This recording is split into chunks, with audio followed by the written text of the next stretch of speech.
j'évolue dans le nom puissant de Jésus. Est-ce que tu peux déclarer ta voix? C'est ce que le diable n'aime pas. Je n'échoue jamais. Tout ce que j'entreprends, je réussis dedans. Est-ce que tu peux déclarer?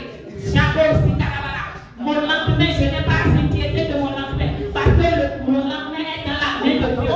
Mon lendemain est sécurisé. Quel que soit ce que je vois, quel que soit ce qu'on dit, mon lendemain est sécurisé. Ma vie est sécurisée. Ma maison est sécurisée. Mes projets sont sécurisés. Est-ce que tu peux déclarer que ce que tu as? Est-ce que tu peux déclarer ce que tu peux faire? Je suis la puissance de Dieu. Je manifeste la puissance de Dieu. L'Esprit de Dieu est en moi. J'ai l'Esprit de Dieu en moi. Je suis né d'une semence incorruptible. Je ne peux jamais périr. Dit le Seigneur.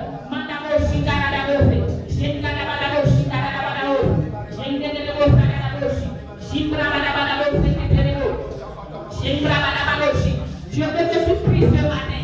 Je veux que tu pries ce matin. Et n'oublie pas, le pouvoir est sur le pouvoir de la mort et de la vie. Est sur ta langue. Déclare la vie, déclare qui tu es. Quel que soit ce qui se passe. Ce que je sais est que je suis béni. Ce que je sais est que je suis élevé. Ce que je sais est que je suis le succès. Parce que j'ai l'Esprit de Dieu en moi. Le Dieu vivant qui a créé le ciel et la terre vit en moi. Je ne suis pas seul. Lui et moi, nous sommes un, inséparables.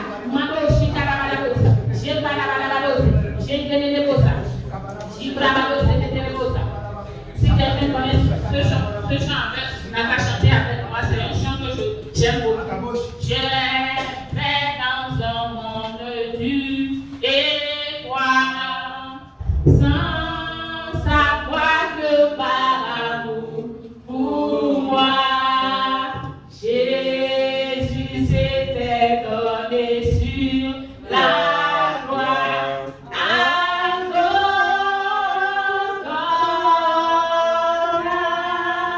Les vivants n'ont qu'à chanter avec moi. Je vais dans un monde dur et froid, sans savoir que par amour pour moi, Jésus s'était donné sur la croix.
Merci parce que tu veux parler au travers de moi. Merci, tu veux enseigner et enseigner tous mes frères qui sont ici. Reçois la gloire dans le nom puissant de Jésus. Seigneur, nous te disons merci parce que tu as pris le contrôle du début jusqu'à la fin. Nous sommes tous bénis, nous sommes tous équipés, nous sommes tous encouragés, nous sommes tous fortifiés, nous sommes tous enseignés. Dans le nom puissant de Jésus, nous avons prié. Amen. Alléluia. Amen.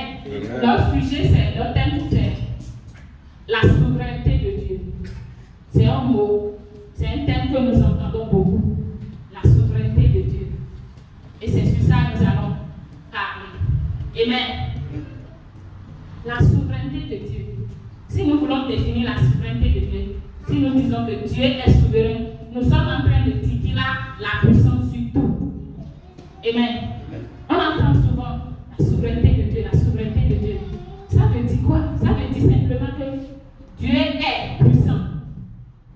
Il a la puissance sur toutes choses. Amen. Si nous disons que Dieu est souverain, c'est que nous sommes en train de dire que Dieu a la puissance sur toutes choses. Amen. Et nous sommes en train de dire aussi que Dieu connaît tout. Dieu connaît tout. La souveraineté de Dieu veut dire Dieu peut tout faire, Dieu connaît tout et Dieu est partout au même moment. Dieu est partout au même moment. C'est pour cela que c'est la souveraineté de Dieu. C'est la souveraineté de Dieu. Ça veut dire Dieu connaît tout, il est puissant et puis il est partout au même moment. Amen. Dit que la souveraineté de Dieu veut dire aussi que Dieu est Seigneur. Amen. Dieu est Seigneur. Et si nous disons que Dieu est Seigneur, c'est-à-dire il a l'autorité suprême sur tout.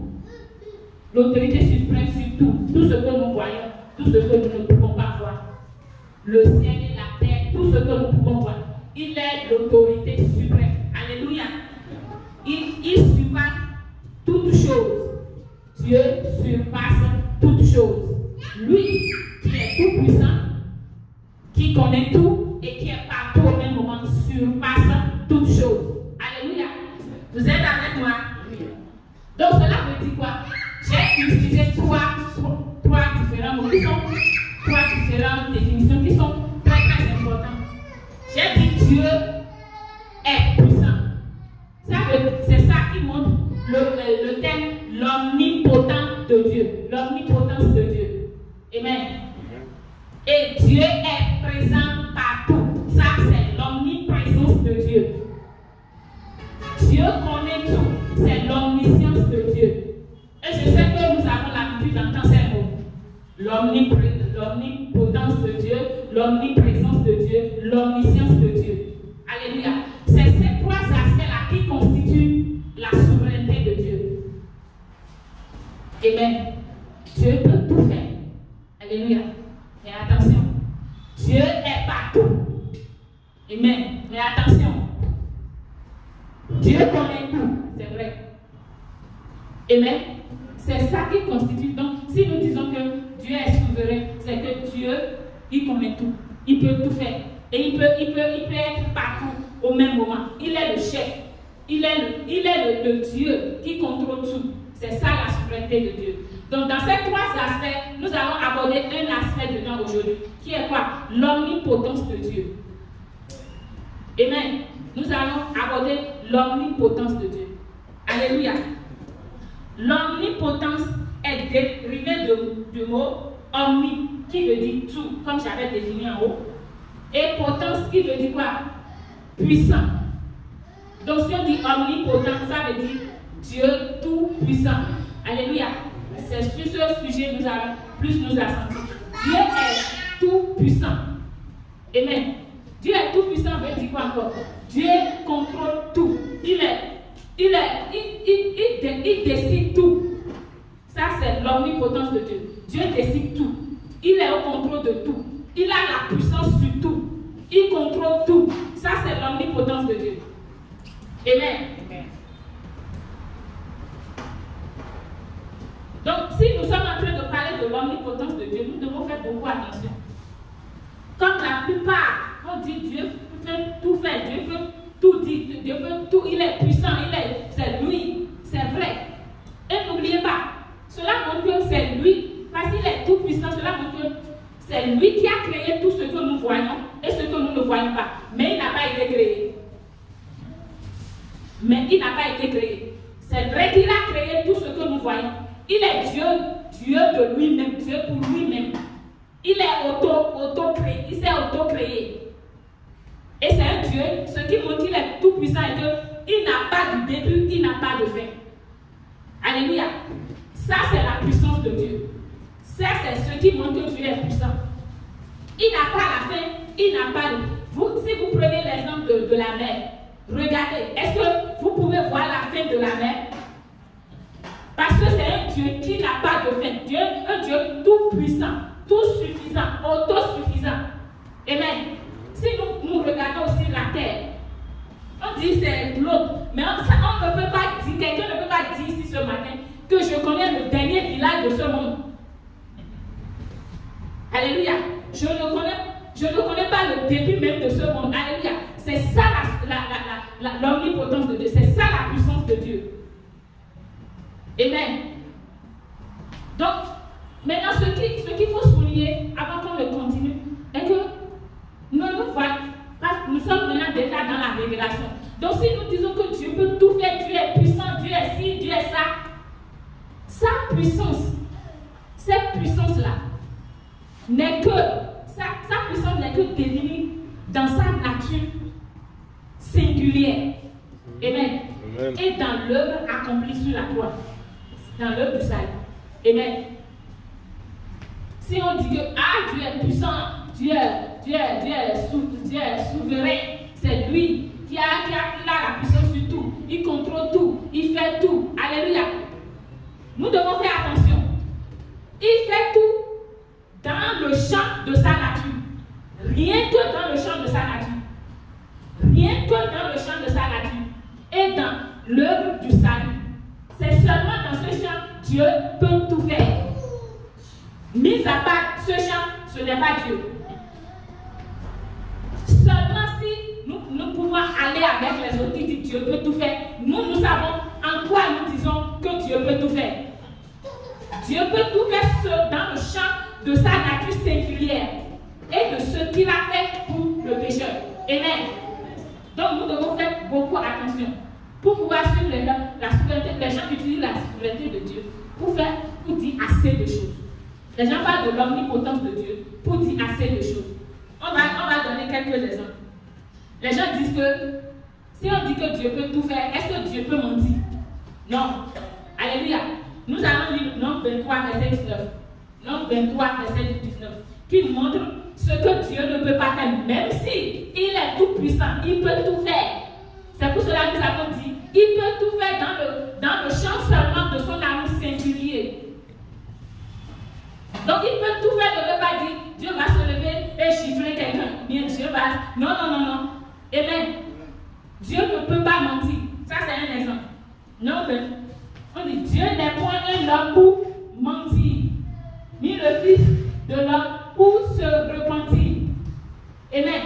Dieu ne ment pas. Donc cela veut dire quoi? Dieu ne fait pas tout si ce n'est pas dans sa nature. Alléluia. Dieu ne fait pas tout si ce n'est pas dans sa nature. Dieu ne tente pas. Alors dans Jacques 1, verset 13, Dieu ne tente pas. Et Dieu peut tout faire. Dieu peut tout faire. Dieu a. C'est pour cela que je sais pourquoi j'ai été tenté. Non. Dieu peut tout faire, bien sûr, mais si ce n'est pas selon sa nature, ce n'est pas Dieu. Amen. Jacques 1 dit que personne, lorsqu'il est tenté, le dise c'est Dieu qui me tente, car Dieu ne peut être tenté par le mal et il ne tente lui-même personne. C'est explicite. Dieu ne tente personne. Il ne tente personne, il ne se tente pas. Parce qu'il n'a pas cette nature. Amen. Nous avons dit que ça doit être dans sa nature. Amen. Mentir n'est pas dans la nature de Dieu. Tenter, ce n'est pas dans la nature de Dieu. Donc si ce n'est pas dans la nature de Dieu, même s'il il peut tout faire, ce qu'il ne peut pas faire, c'est ce qu'il n'est pas. Amen. On dit encore Dieu détruit.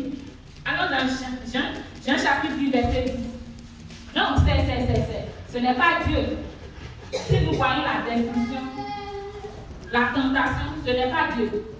Mais il peut utiliser cette situation pour pouvoir faire quoi? Par cette situation, dans cette situation, il se glorifie. Il montre sa puissance. Par exemple, celui qui est tenté par la maladie, un enfant de Dieu qui est tenté par la maladie, qu'est-ce que Dieu fait?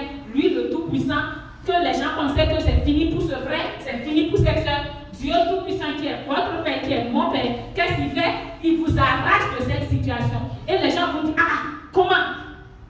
C'est pas possible. Comment cette maladie-là, non, le monsieur était déjà même parti. Comment il est revenu? Ça, c'est sa puissance. Dans sa nature. Alléluia. Amen. On a dit, Jean chapitre 10, verset. Le voleur ne vient que pour dérober. Si nous voyons quelque chose de dérobé, ce n'est pas dans la nature de égorger et détruire. Moi, voilà, Dieu veut spécifier sa nature. Dieu veut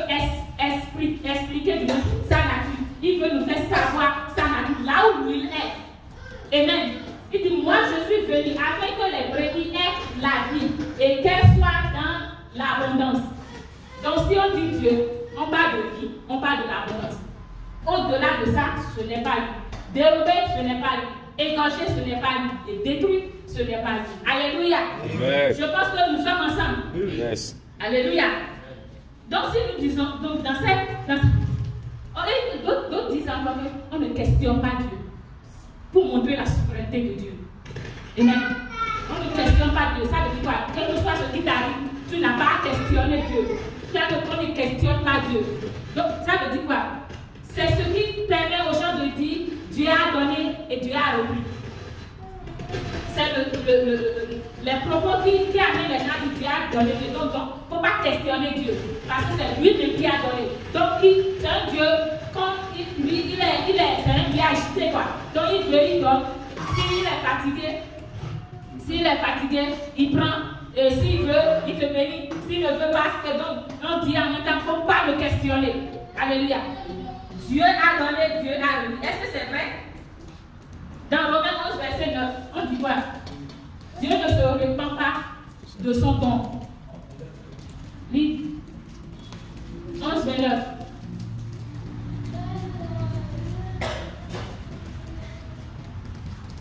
Car Dieu ne se repent pas de ses dons et de son appel. Mettez dans don là tout ce que vous voulez.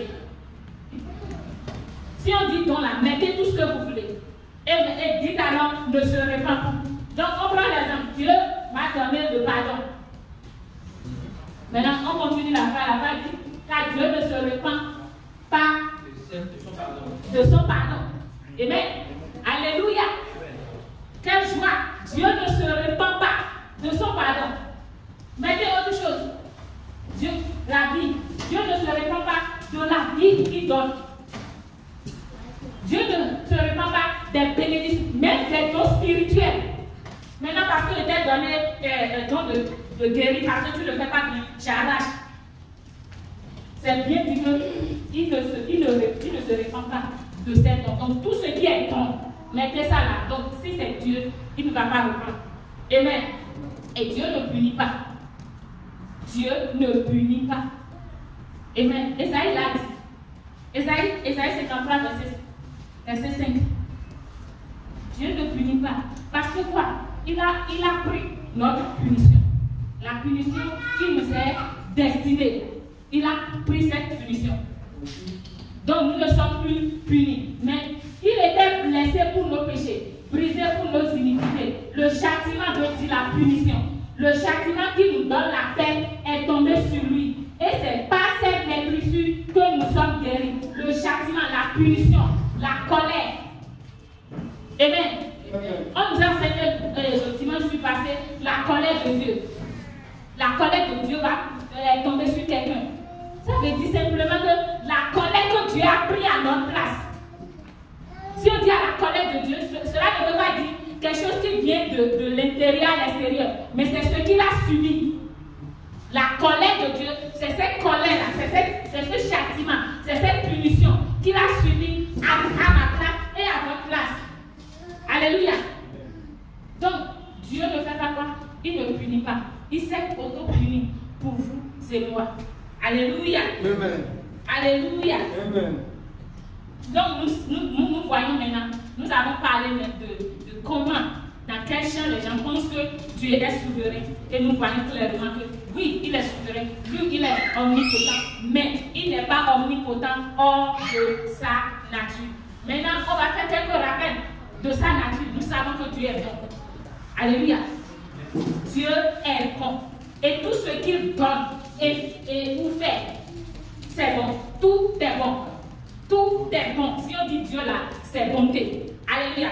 Essayons de voir quelques versets. Je vais citer deux. Nous allons dire 2 ou 3 versets et le reste, nous allons citer seulement. Psaume 136, verset 1. Psaume 136, verset 1. Qui montre que Dieu est bon. Alléluia. Dieu est bon. Mon Dieu est bon. Est-ce que quelqu'un peut dire ça? Mon Dieu est bon. Alléluia. Louez l'Éternel car il est bon. Car sa miséricorde dure toujours. Louez l'Éternel car il est bon. Cela veut dire quoi? Dieu est bon. Et j'ai dit, Dieu est bon et tout ce qu'il donne, c'est bon. Alors dans Genèse chapitre 1, verset 4. Verset 4. Vous pouvez noter Genèse chapitre 1, verset 4, verset 10, verset 12, verset 18, verset 20, verset 25.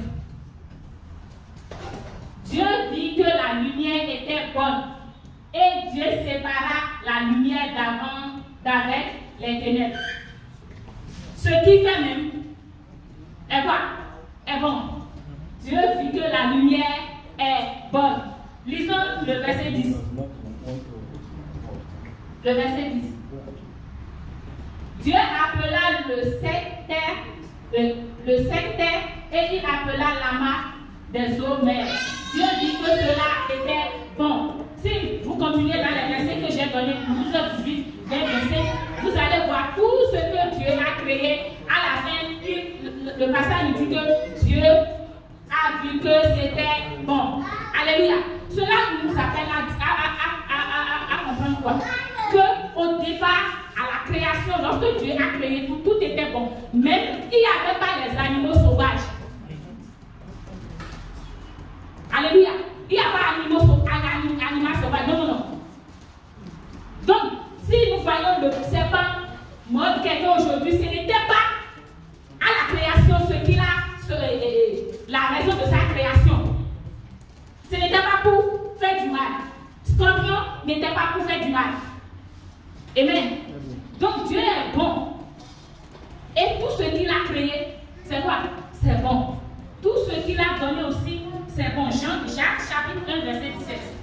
Tout ce qu'il a donné aussi, c'est bon. Jacques chapitre 1, verset 17. Tout ce que Dieu donne, c'est bon. On a vu tout à l'heure, Dieu même, il est bon. Ça, c'est sa nature. Ce qu'il a créé, tout ce qu'il a créé est bon. Et tout ce qu'il donne, toute grâce excellente et tout don parfait descend d'en haut du Père des Lumières, chez lequel il n'y a ni changement ni ombre de vanité. Amen. Tout ce que Dieu donne, c'est quoi? C'est bon. Tout ce qui vient d'en haut de Dieu, c'est bon. Donc si je vois quelque chose qui n'est pas bon, qui est ici, donc ce n'est pas, ça ne vient pas d'en haut, ça ne vient pas de mon Père. Alléluia. Nous avons en quelques mots regardé un peu la nature de Dieu. Nous avons fait quelques rappels de la nature de Dieu. Donc nous voyons maintenant, si nous parlons de l'omniscience, l'omnipotence de Dieu, c'est que Dieu, il est bon. C'est que Dieu, il est bon. Alléluia. Et Dieu est amour. Ou bien, Dieu est amour. Alléluia. Il nous aime quand même on n'était pas aimable. Yes. Dieu est amour. Il nous aime même quand on n'était pas aimable. Donc ce n'est pas, ça montre l'incondition de son amour. Ou bien l'inconditionnalité de son amour. Il ne t'aime pas parce que tu as fait quelque chose. C'est quand tu ne le fais pas, c'est quand tu es énervant, même si un être humain qui te voit, les gens sont en colère contre toi, c'est en ce moment qu'ils t'aiment. Alléluia. Amen. Allons dans Romains.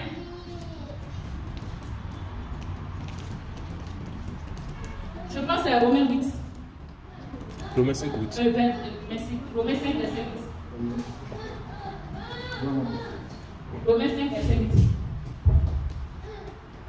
Merci. Mais Dieu prouve son amour envers nous en ce que lorsque nous étions encore des pécheurs. Donc si on dit pécheur, lorsque nous étions, mettez tout dans ce pécheur, tout ce que péché est. Mettez dedans. Christ est mort pour nous. Alléluia. Lorsqu'on était encore pécheurs, Christ est mort. Donc on n'était pas aimable quand il nous a aimés. Et il a démontré son amour envers nous. Alléluia. Amen. Amen. Amen. Amen. Alléluia. Amen. Nous allons poursuivre. Donc nous avons vu l'aspect de l'amour de Dieu.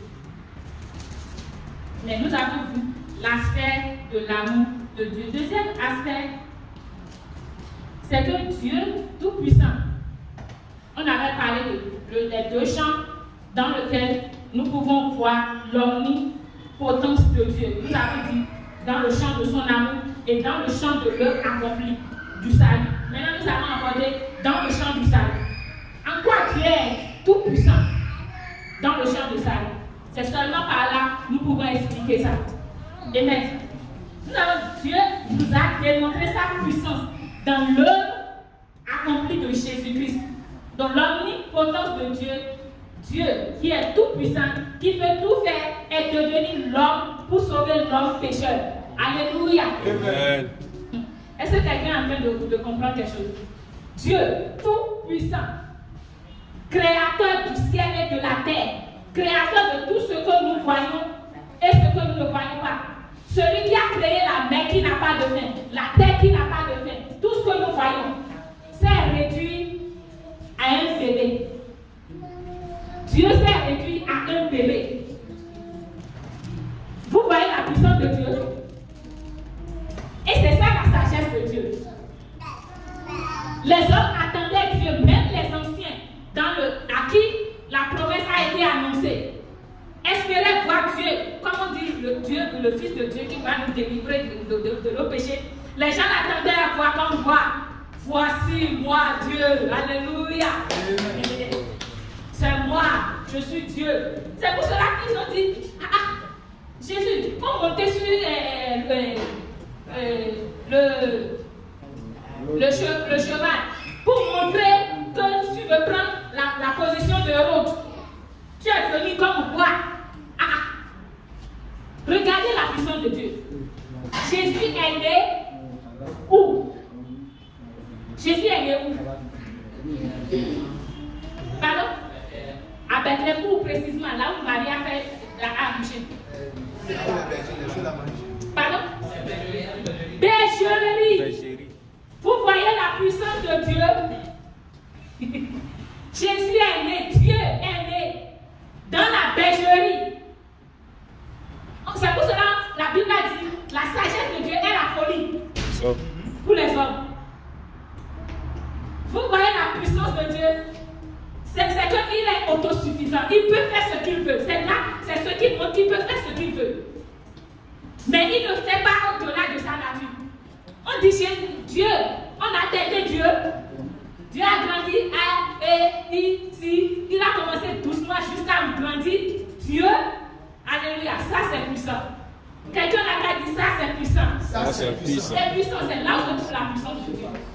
C'est là où se trouve la puissance de Dieu. Amen. Dieu est devenu homme. Là, il dit non, je suis trop resté encore, je suis en train de... Non, c'est déjà bon. La manière dont Dieu, le mari a manipulé mes enfants, c'est déjà bon.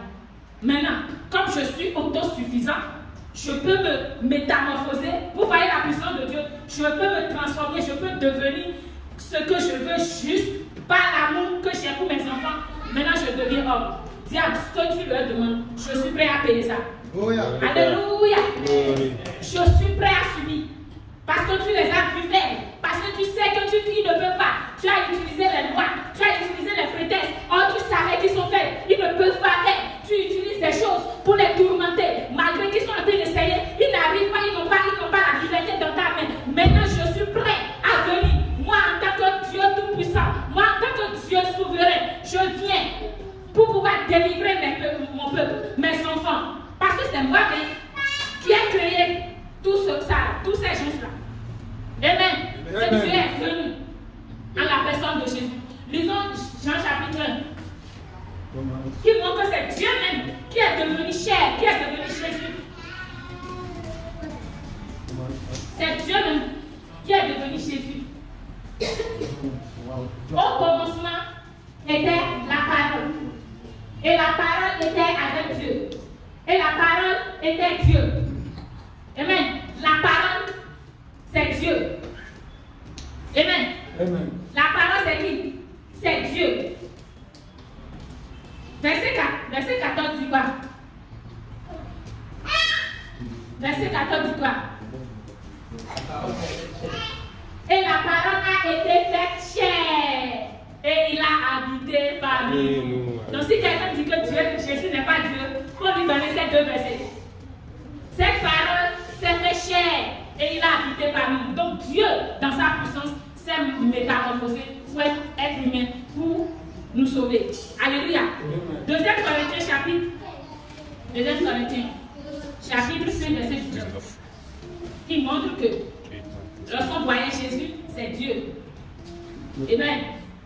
Et ce qu'il a fait, pourquoi il s'est métamorphosé, pourquoi il est devenu homme, c'est pour nous sauver du péché, c'est pour nous arracher, c'est pour nous délivrer. Alléluia. Amen. Car Dieu était en Christ, réconciliant le monde avec lui-même, en n'imputant point aux hommes leurs offenses. Et il a mis en nous la parole de la réconciliation. Alléluia. Dieu était en Christ. Dieu était en Christ. Pour faire quoi? Pour nous réconcilier, pour nous sauver, pour nous pardonner nos péchés. Alléluia. Il a démontré aussi en nous délivrant des ténèbres. Et Colossiens 1, 13 a dit, rendez grâce au Père qui nous a dit. Il nous a rendu capable d'avoir part à l'héritage des saints dans la lumière. Qui nous a fait quoi? Délivrer de la puissance des ténèbres.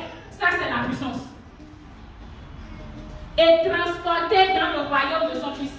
Ça, c'est la puissance. Ce que vous ne pouvez pas faire, ce que je ne pouvais pas faire, il est venu par sa mort. Il a fait quoi? Il nous a délivrés, pas temporairement, mais éternellement. Il nous a délivrés de la puissance des ténèbres pour la lumière. Alléluia. Amen. Donc, nous ne sommes plus dans les ténèbres. Et les ténèbres ne peuvent plus nous influencer. Est-ce que tu peux dire, je ne suis plus dans les ténèbres. Et les ténèbres ne peuvent plus m'influencer. Je ne suis plus dans les ténèbres. Et les ténèbres ne peuvent plus m'influencer. Alléluia. Amen. Ne soyez pas timides. Parce que le diable, s'il veut mentir, s'il veut nous manipuler, il n'est pas timide. Donc, avec courage, nous allons dire ce que nous savons et ce que nous sommes, ce que nous avons, ce que nous sommes et ce que nous avons. Alléluia. Amen. On n'est pas intimidé par ces mensonges. Ce que nous savons est que nous sommes déjà délivrés de sa main. Nous ne sommes plus dans sa main. Nous ne sommes plus sous sa domination.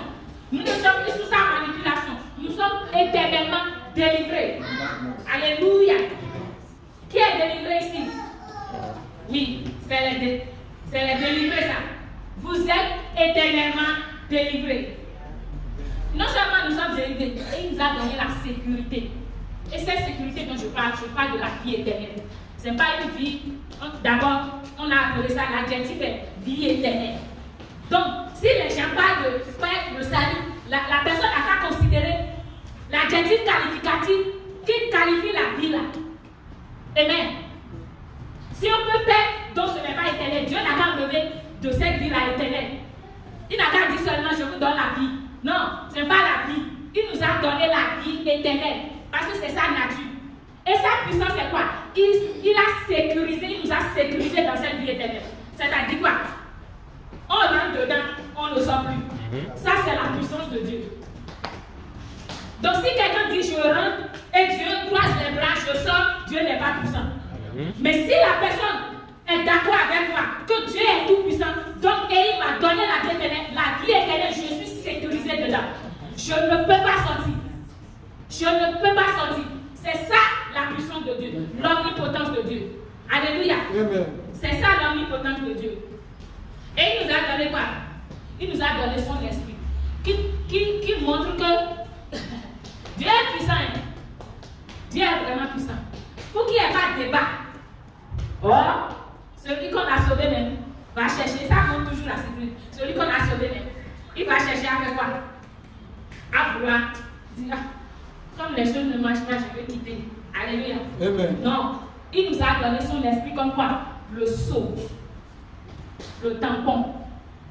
Donc, est-ce que le tampon, le signe, le sceau du ministère, du gouvernement, qui est fait normalement sur le papier, est-ce que toi tu peux prendre quelque chose pour effacer ça?